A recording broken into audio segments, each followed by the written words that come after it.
और अगर तुम लोग नए हो तो सब्सक्राइब करो। वो जो लाल वाला बटन है उस पर फूट फेंक के मारो या फिर मोमबत्ती, मुझे नहीं पता, बस क्लिक हो जाना चाहिए। एहे, रहा नहीं जाता, तड़प ही ऐसी है ना। नहीं नहीं, तो रुको जरा, सब्र करो।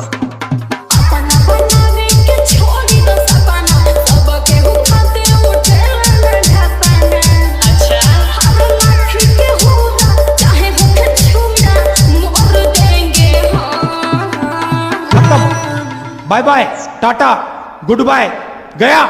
इस सज्जन को क्या तकलीफ है भाई, क्या तकलीफ है इनको?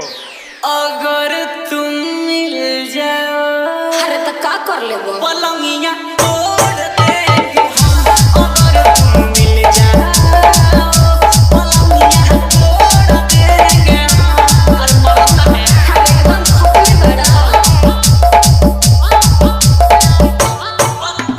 कौन है? छोटू बाबू हाईटेक, बाबू हाईटेक, बाबू हाईटेक। कहाँ से आते हैं? फिरारी बिन टोली, फिरारी बिन टोली, फिरारी बिन टोली, फिरारी बिन टोली। हमको मारो, हमको जिंदा मत छोड़ो सालो।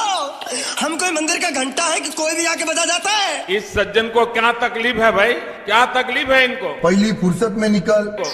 अगर तुम मिल जाओ, अरे तो का कर ले वो पलंगिया तोड़ देंगे। छोटू बाबू हाईटेक, बाबू हाईटेक, बाबू हाईटेक।